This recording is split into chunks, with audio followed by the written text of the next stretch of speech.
저에게 작은 소원이 있습니다. 무엇이냐면 방금 화면에 나오셨던 우리 선교사님들, 파송 선교사님, 협력 선교사님을 막론하고 우리 장로님들과 우리 성도님들과 함께 이 모든 선교지를 가서 그 땅을 밟고 함께 예배하고 함께 기도하고 함께 우리가 선교의 일에 동참할 수 있는 그 일들을 하고 싶어요. 너무 큰 소원인가요? 언젠가 그런 날들이 우리에게 허락되어지면 우리 함께 마음을 모으고 준비해서 달려갈 수 있는 우리 열방교회가 되기를 간절히 소망합니다. 오늘 우리가 함께 보신 시편 67편의 말씀은, 이 시편은 별명이 있습니다. 그 별명이 무엇이냐면 선교시라고 불리운다는 것이죠. 67편의 짧은 7구절을 여러분이 조금 전에 읽으셨는데, 그 시편의 내용이 바로 하나님이 우리에게 복을 주시는데, 그 복을 주시는 이유는 땅의 모든 민족이 하나님을 경외하게 하시려 한다는 것이죠. 우리 인생의 목적은 복을 받는 것이 아니라 복을 받음으로 온 땅에 그 복을 흘려 보내라는 것입니다. 여러분, 이 사실을 믿으십니까? 오늘 선교 결단주일을 맞아서 몇 가지 생각할 주제들을 3가지 정도 함께 나누고 싶습니다. 첫 번째는 우리를 부르신 목적을 재확인했으면 좋겠습니다. 시편 67편 1절의 말씀 우리 한 번 더 읽겠습니다. 시작. 하나님은 우리에게 은혜를 베푸사 복을 주시고 그의 얼굴빛을 우리에게 비추사. 여러분, 이 말씀 어디선가 많이 들어보았던, 많이 보셨던 말씀 아닙니까? 어디에 나오는 말씀일까요? 민수기 6장에 가면 아론의 기도 가운데, 아론의 축복 기도 가운데 똑같은 말씀이 나옵니다. 이 말씀도 우리 읽어보시죠. 시작. 여호와는 네게 복을 주시고 너를 지키시기를 원하며 여호와는 그의 얼굴을 네게 비추사 은혜 베푸시기를 원하며. 두 본문이 거의 비슷한데요, 뒤에 따라 나오는 구절들에는 약간의 차이가 있습니다. 다시 말하면 두 본문이 여호와께서 우리에게 복 주시기를 원하신다. 여러분, 아멘이신가요? 우리 하나님 복 주시기를 원하시는 분이 확실합니다. 사실입니다.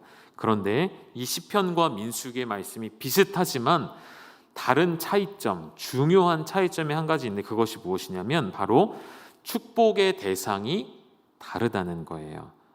비교해 보시면 민수기에서는 아론이 대제사장이 이스라엘에게 여호와가 복을 주시기를 원하신다라고 하면서 이스라엘을 축복하는 기도의 내용들로 가득 차 있다면, 이 시편 기자가 고백하고 있는 축복의 내용은 시편 기자로부터 하여금 모든 민족, 모든 나라들에게 하나님이 복을 주시고 계시다라는 내용으로 훨씬 더 확장되어 있는 개념으로 보시면 되겠습니다. 민수기의 말씀에서 하나님께서 이스라엘에게 복을 주시는 이유는 이스라엘이 너희가 복받고 끝나기를 원한다라고 매짐짓지 않고요, 그 일을 통해 이스라엘이 하나님 나라의 제사장 역할을 하기 원하시기 때문에 너희에게 복을 준다는 의미를 우리는 찾을 수 있어야 됩니다. 출애굽기 19장에 가면 이렇게 고백되어 있습니다. 너희가 내게 대하여 제사장 나라가 되며 라고 말씀하신 것처럼 하나님은 이스라엘이 제사장 나라가 되기를 원하셨습니다.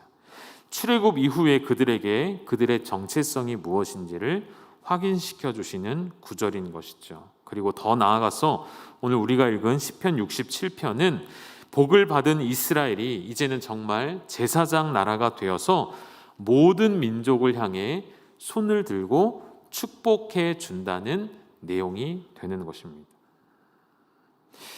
여러분, 우리가 구약 성경을 쭉 읽다 보면 잘못 오해하는 경우들이 있습니다. 어떤 오해일까요? 구약의 하나님은 이스라엘만 사랑하신다라는 오해입니다. 여러분, 근데 과연 그럴까요? 성경을 꼼꼼히 자세히 읽어보면 하나님 결코 그렇게 생각하시지 않다는 것을 우리는 알 수가 있습니다. 하나님께서 구약의 이스라엘에게 집중하셨고 이스라엘을 선택하신 것은 사실입니다. 맞습니다. 그들을 통해 일하기를 원하셨으니까요. 그런데 구약의 이스라엘이 해오던 일을 다시 말해 오늘날의 신약 시대를 살아가는 우리의 교회들이 반드시 이스라엘이 하던 일들을 우리가 다 할 수도 없고 다 할 필요도 없도록 하나님 바꾸어 놓으셨습니다. 예를 들면 이스라엘은 하나님 앞에 제사를 드림으로 인해서 결국 그들이 예표하고 있는 것이 있었죠. 무엇입니까? 완전한 제사, 단번에 드려진 제사가 오는 그날까지 그들은 구약에 반복되는 제사를 행해왔습니다. 신약시대의 교회는 그 일을 할 필요가 있습니까? 없습니까? 이제는 할 필요가 없습니다. 왜죠? 이제는 완성된 제사의 제물이 되신 예수 그리스도를 이미 우리가 얻었기 때문이죠. 또 한 가지 예를 든다면 구약의 이스라엘은 하나님의 계시의 말씀을 받는 중요한 역할을 한 백성들입니다. 다른 민족 어느 누구도 아닌 이스라엘을 통해 하나님은 말씀하셨고 우리가 가지고 있는 이 성경에 계시된 말씀들을 이스라엘 백성들에게 주셨단 말이죠. 그런데 우리는 그 계시의 말씀을 더 이상 받을 필요가 있을까요? 없을까요? 없습니다. 왜죠? 이 말씀은, 이 계시는 이미 완성되었다고 우리는 믿기 때문인 것이죠. 이 계시된 완성을 통해 우리에게 하나님 원하시는 것은 무엇일까요? 계시의 말씀을 새롭게 주십시오가 아니라 무엇이죠? 계시된 완성된 말씀을 이해하고 묵상하고 배워서 가르쳐 지키게 하는 것, 그것이 신약시대의 교회에게 주님이 주신 사명인 것이죠. 구약시대의 모습과 신약시대의 교회는 하나님께서 맡겨주신 사명이 다를 수도 있다는 것을 말씀드리는 것이고요. 그러나 동일하게 해야 할 역할이 있습니다. 구약의 이스라엘과 신약의 교회가 공통적으로 감당해야 하는 역할, 그것이 무엇일까요? 우리 베드로전서 2장 9절 말씀을 읽도록 하겠습니다. 시작. 그러나 너희는 택하신 족속이요 왕 같은 제사장들이요 거룩한 나라요 그의 소유가 된 백성이니 이는 너희를 어두운 데서 불러내어 그의 기이한 빛에 들어가게 하신 이의 아름다운 덕을 선포하게 하려 하심이라. 뭐라고 말씀하시죠? 너희는 택하신 족속, 왕 같은 제사장, 거룩한 나라, 그의 소유된 백성. 우리에게 이런 칭호를 주셨고 구약의 백성들에게도 이러한 칭호를 주셨습니다. 그리고 나서 이러한 칭호를 주신 이유, 너희를 불러내신 이유는 무엇이라고요? 그의 아름다운 덕을 선포하게 하시려고. 제사장의 역할은 이제 신약 세대로 넘어와서 복음을 증거하는 자의 역할이 되었습니다. 하나님과 백성 사이에 서 있는 역할을 여전히 우리는 감당해야 하는 것이고, 그것을 이 말씀에서는 그분의 하나님의 아름다운 덕을 선포하는 일이라 풀어서 말씀해 주셨습니다.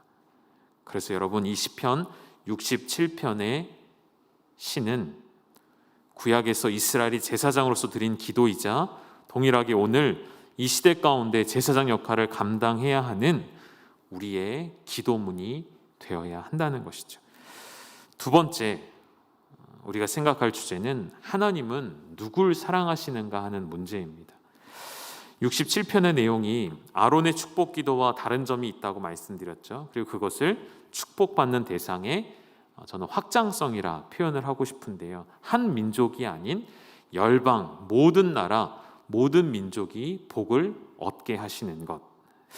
우리가 선교라는 단어를 설명하고 이해하려면 다음에 따라오는 화면에 보여드릴게요. 이 단어들을 좀 생각해 볼 필요가 있습니다. 선교하는 교회, 선교하는 그리스도인, 선교하는 성도라 한다면 우리는 이동해 가야 합니다. 어디서죠? 건물 중심에 모여있는 열방교회에서 삶의 현장에서 하나님의 역사가 넘치는 그러한 현장으로 이동해 가야 하는 것이죠. 계시, 다시 말해 하나님의 말씀에서 끝나지 않고 그 말씀이 우리 삶에 경험되어지도록 우리는 하나님 앞에 준비되어져야 하는 것이죠. 믿음에서 따름으로 무슨 말일까요? 예수의 그리스도의 구속 사역을 믿습니다. 그죠? 우리가 믿고 있는 진리들이 많이 있습니다. 믿음으로 끝나지 않고 그 믿음을 바탕으로 그리스도의 제자가 되어 따라가는 삶으로 나아가는 것이 선교하는 교회, 선교하는 그리스도인이라 저는 말씀드리고 싶습니다. 마지막 성장, 우리 한국교회, 우리 교회도 마찬가지입니다. 많은 교회들이 교회가 외적으로 성장하는데 수십 년 동안 심혈을 기울여 왔고 그 결과로서 많은 교회들이 거품이 빠지면서 무너지고 크고 작은 시험들의 교회가 분열되고 흔들리기 시작하는 시대를 우리는 이미 맞이했습니다.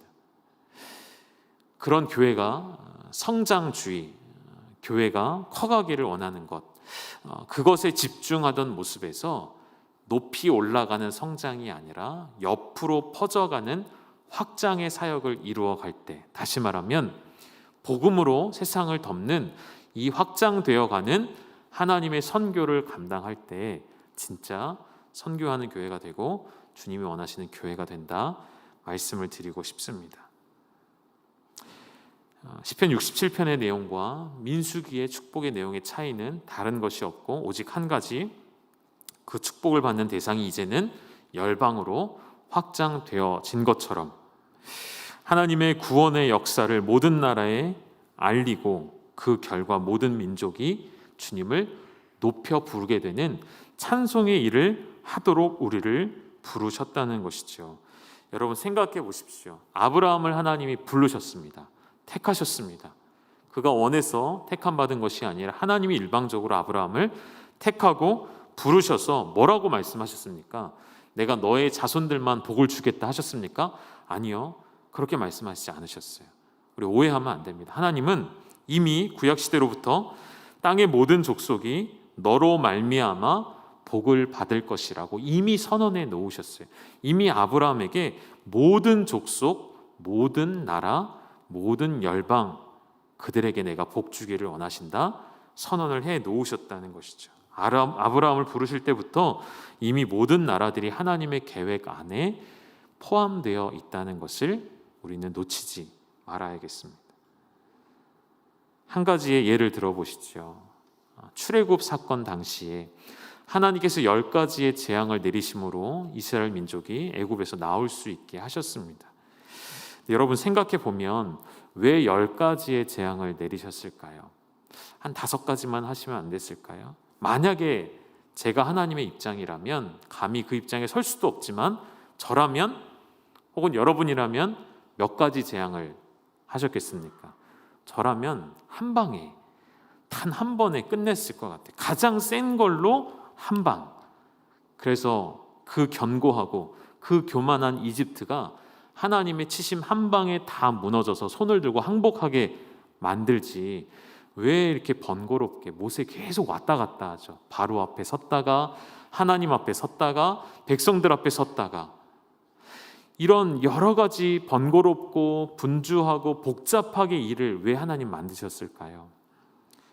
이미 여러분 아시는 대로 10가지의 재앙에 하나님 내리신 내용들은 모두 다 이집트에서 섬기는 거짓된 우상의 모습들이었다는 것을 아시죠? 다시 말해 하나님이 10가지의 재앙을 그들에게 상징적으로 내리시면서 하나님이 원하셨던 것은 무엇일까요?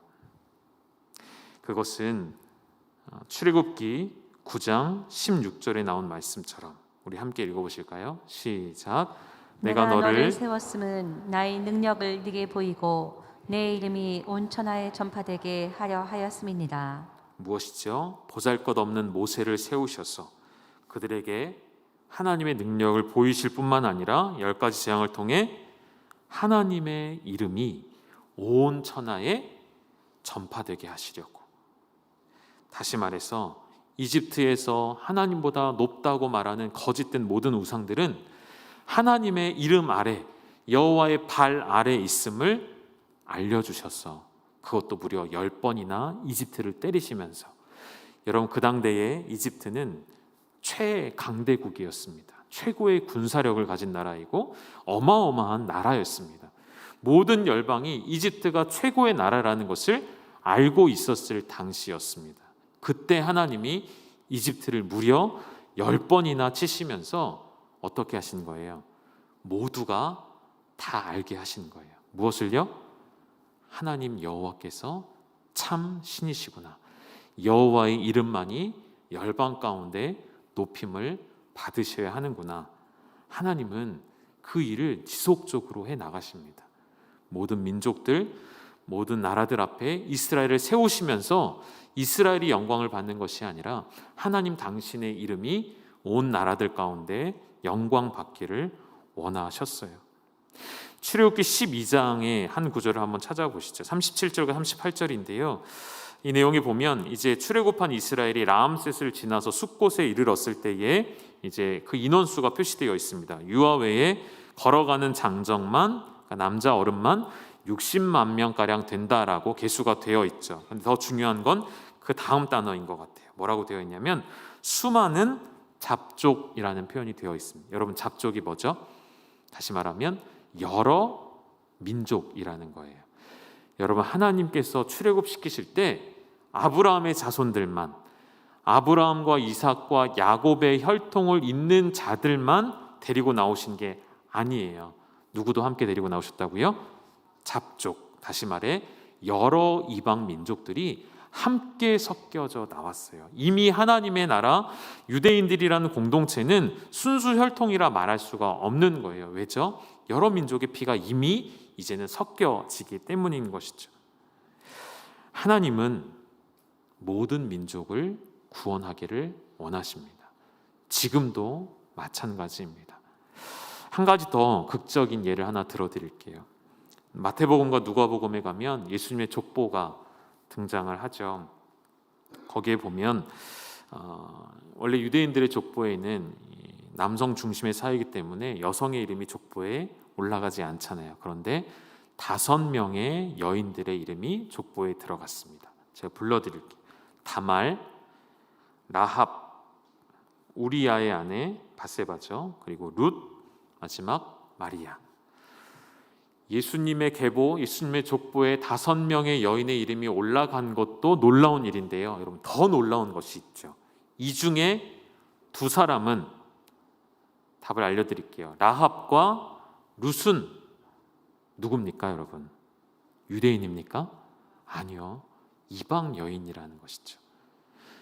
여러분, 이 더 놀라운 사실에 우리는 주목할 수 있어야겠습니다.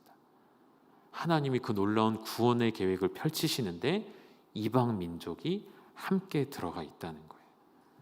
더 이상 유대인들은 자신들의 선민 사상을 고집할 수도 없고 고집해서도 안 된다는 것이죠. 단지 신약에서 예수님의 족보만이 아니라 구약에서 틈틈이 하나님께서 밝히시고 드러내시는 하나님의 말씀을 보면 하나님은 모든 나라가 주님 앞에 엎드리기를 원하신다 말씀하고 계십니다.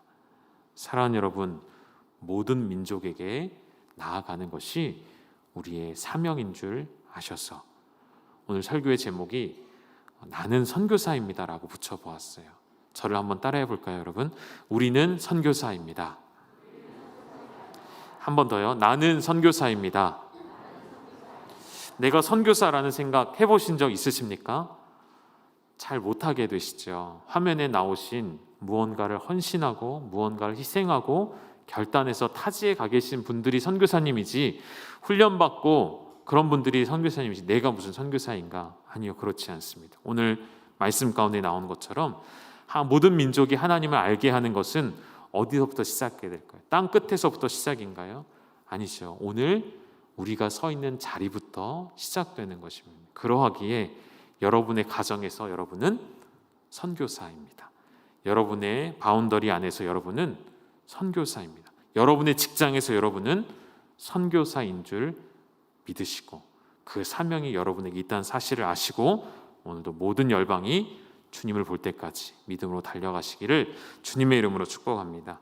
마지막 3번째 주제는 하나님의 영광이라는 좀 무거운 단어입니다. 하나님의 영광. 우리가 읽었던 시편 67편의 내용은 하나님의 구원을 모든 민족에게 알리는 것에 대해 이야기하는데 그 자체가 목적이라고 결론짓지 않습니다. 우리 선교로 가지고 와서 우리의 선교는 모든 민족이 하나님의 구원을 알게 되는 것으로 끝난다고 말하지 않는다는 것이죠. 그러면 궁극적인 목적은 무엇이 되어야 될까요? 2절을 한번 띄워주시고요. 2절은 주의 도를 땅 위에 주의 구원을 모든 나라에게 알리소서. 이것은 여러분 우리의 목적이 아니고요. 이것은 뭘까요? 사명이에요. 사명은 어떤 목적을 위해 존재합니다. 그러면 사명이 알리는 것이라면 목적은 무엇이겠습니까? 그 다음 구절에 명확하게 나오는데요. 67편 3절과 5절은 똑같은 말씀이 반복됩니다. 우리 3절만 같이 읽겠습니다. 시작. 하나님이여 민족들이 주를 찬송하게 하시며 모든 민족들이 주를 찬송하게 하소서. 아멘. 여러분, 주의 도를 땅 위에 주의 구원을 모든 나라에게 알린다는 이 사명은 그 목적이 무엇이라고요? 결국 모든 민족들이 무엇입니까, 여러분? 주를 찬송하게 하소서. 주를 찬송하게 되는 것. 이것이 선교의 목적인 줄 믿으셔야 합니다. 우리가 잃어버린 목적이 있습니다. 인간의 제1 되는 목적. 그것이 무엇이죠, 여러분? 무엇입니까, 여러분? 인간의 첫 번째 지음받은 목적. 하나님을 영화롭게 하고 그분을 영원토록 기뻐하며 즐거워하는 것. 그것이 인간의 제1된 목적인데 이 세상은 그 목적을 상실해 버렸죠. 상실해 버린 그 세상에 우리가 과정과 수단으로서 방법으로 나아가는 것이 선교이고요. 그 잃어버린 목적을 회복시키는 것이 선교의 결과이자 선교의 궁극적인 목적이 된다는 것입니다. 간혹 어떤 간증을 듣거나 어떤 교회들이 하는 일을 들으면서 그런 생각을 해보게 됩니다. 하나님이 받으셔야 될 영광을 사람이 가져가는 경우들이 있습니다. 겉으로 말하는 것은 굉장히 겸손합니다. 하나님이 하셨다고 말합니다. 그런데 잘 교제하고 듣다 보니까 그 말은 그렇게 하는데요. 사실은 자기가 자랑하고 싶은 것이더라고요. 내가 이만큼, 목사님 내가 이만큼 했습니다. 목사님 내가 이만큼 선교지에서 헌신했고 내가 이만큼 오랜 시간 동안 수고했고 내가 이만큼 대가 지불을 해서 내가 이만큼 이루어 놓았습니다. 그것은 하나님의 영광을 가로채는 죄악인 것이죠. 선교사가 가장 조심해야 할 것, 그것은 하나님의 영광을 가로채는 자리에 서는 것입니다. 여러분, 그 선교사는 해외 나가 있는 분들만 의미하는 게 아니라고 말씀드리는 거예요. 누가 선교사입니까? 내가 선교사입니다. 우리가 가장 조심해야 할 것이 바로 하나님의 영광을 가로챌 수 있다는 것이죠. 교회도 그렇습니다. 우리 교회가 이만큼 선교해, 우리 교회가 이만큼 해, 우리의 자랑이 될 수가 없는 것이죠. 목사의 자리는 더 위험한 자리입니다. 오히려 이름 없이 빚도 없이 그렇게 묵묵히 선교하시는 그러한 하나님의 사람들, 많은 재정을 갖고 있지 못할지라도 아무도 알아주지 않지만 이름 없이 빚 없이 묵묵히 선교사님들 후원하는 그러한 작은 교회들, 그런 교회들을 하나님은 더 기뻐하실 것입니다.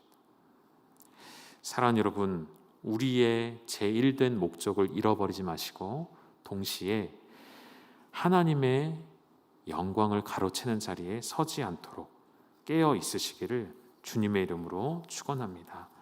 선교라는 것은 선택이 아니라 사명이라 말씀을 드렸습니다. 로마서 말씀에도 중요한 말씀이 나오죠. 이 구절 읽고 말씀을 마치겠습니다. 로마서 10장 14절입니다. 함께 읽겠습니다. 시작.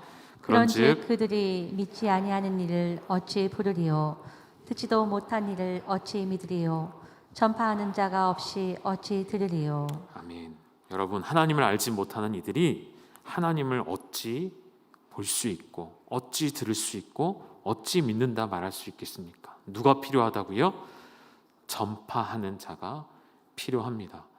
전도하기를 멈춘 시대에 선교사님들이 다 추방당하고 있는 이 마지막 때에 다시 힘을 내어 주의 복음을 증거하고 선교의 일들을 능력 있게 감당해서 주님이 원하시는 대로 하나님 아버지의 원 계획대로 모든 열방이 주님 앞에 서서 그분을 찬송케 해드리는 그 놀라운 일들을, 그 놀라운 시간들을 꿈꾸며 그 일에 우리를 기꺼이 내어드리기를 결단하는 우리 사랑하는 열방교회 되기를 주님의 이름으로 축복합니다.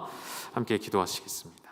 하나님 아버지, 우리의 잃어버리고 상실한 제일된 목적을 되찾게 하셔서 하나님을 영화롭게 하며 영원토록 그를 즐거워하며 기뻐하는 우리의 본질을 되찾게 하시고, 되찾은 그 본질을 가지고, 되찾은 복음을 가지고 땅 끝까지 나아가라 말씀하신다면 주님 기꺼이 순종하며 우리의 삶의 자리에서부터 시작된 선교의 일들이 결국 땅 끝까지 퍼져갈 수 있도록 우리를 사용하여 주시옵소서. 예수님의 이름으로 기도드립니다. 아멘. 우리 함께 찬양 드리도록 하겠습니다.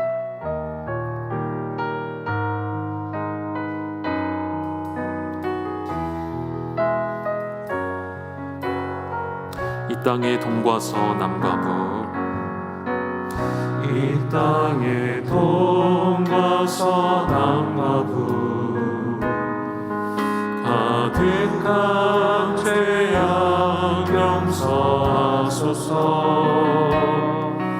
모든 우상들은 무너지고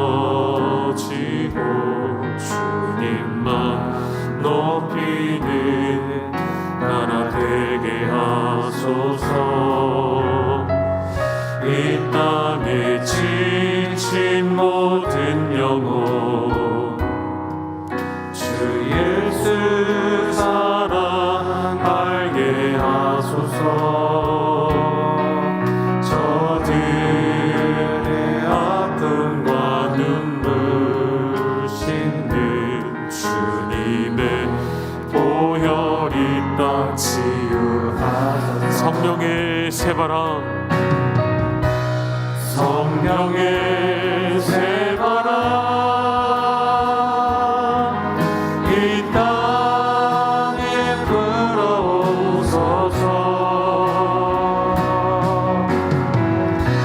주의 영생기로 우리를 다시 살리사 이 땅에 하나님 영광 받는 그런 나라가 되게 하소서. 열방에 하나님 영광 비추는 그런 나라가 되게 하소서. 여러분, 2절에는 이런 가사가 있거든요. 열방을 치유하는 주 백성, 주님의 군대를 일으켜 주소서. 하나님 앞에 이러한 마음으로 말씀을 준비했습니다. 하나님, 우리 열방교회가 주의 군대가 되어 모두가 잠들어 있는 이 땅 가운데 일어나게 하여 주옵소서. 여러분, 선교하는 교회가 되기를 원하고 선교하는 그리스도인들이 되기를 원하신다면 우리 자리에서 일어나셔서 2절의 찬양, 하나님 우리의 각자의 처해 있는 자리에서, 가정에서 시작해서 땅 끝까지 주의 복음을 증거하게 하여 주시옵소서. 이런 믿음으로 함께 2절 고백하시겠습니다. 한라에서 백두까지, 한라에서 백두까지, 백두에서 땅의 끝까지 주님 오신 길을 예비하며 주님만 섬기는 나라 되게 하소서. 이 땅의 주님 교회 위에, 이 땅의 주님 교회 위에 하늘의 생기 부어주소서. 열방을 치유하는, 열방을 치유하는 주님의 군대를 일으켜 주소서. 군대를 일으켜 주소서. 성령의 새바람 이 땅에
말씀을 기억하시면서 함께 동성으로 기도하기를 원합니다. 잠들어 있던 나의 영혼을 깨워주시고 죽어있는 내 영혼을 살리시사 주의 군대로 일으켜 세워 주시옵소서.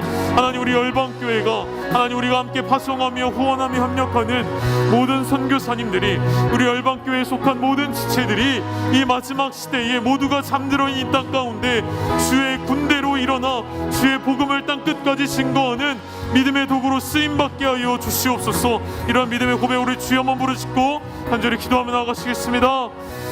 주여,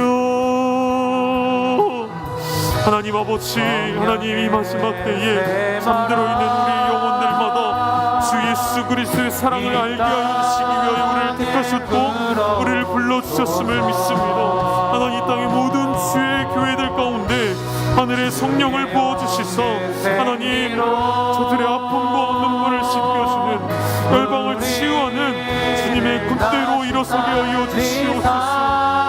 아버지, 잠들어 있던 영혼들 깨어 일어나게 하여 주시고 하나님 우리를 다시 살려주시옵소서. 우리 삶 속에 매몰되어 있는 우리의 분주함들을 뒤로하게 하시고 하나님, 우리 땅 가운데 창조하신 제1된 목적을 되찾게 하여 주시고 주의 말씀 가운데, 주의 나라 가운데, 주님의 뜻 가운데 우리의 생명을 믿음으로 드리는 하나님의 나라가 되게 하여 주시옵소서. 하나님, 우리 열방교회 한 사람 한 사람들을 살려주시고 일으켜 세워 주시옵소서. 하나님 아버지, 정말 참으로 하나님 원하시는 그 계획을 이 땅 가운데 이루어가기를 원하오니 주님, 그런 이 교회가 되게 하시고 하나님의 그런 자녀들이 되게 하여 주시옵소서. 아버지, 하나님의 나라가 하나님 영광 비추는 그런 나라가 되게 하소서. 너희는 가서 모든 족속으로 제자를 삼아 아버지와 아들과 성령의 이름으로 세례를 주고 내가 내게 분부한 모든 것을 가르쳐 지키게 하라.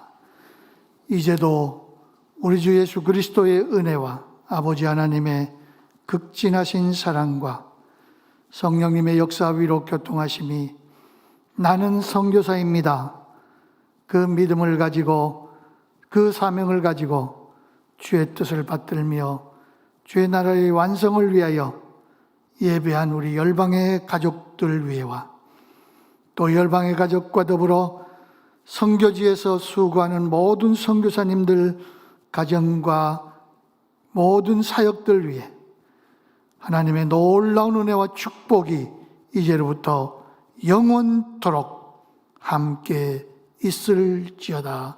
아멘.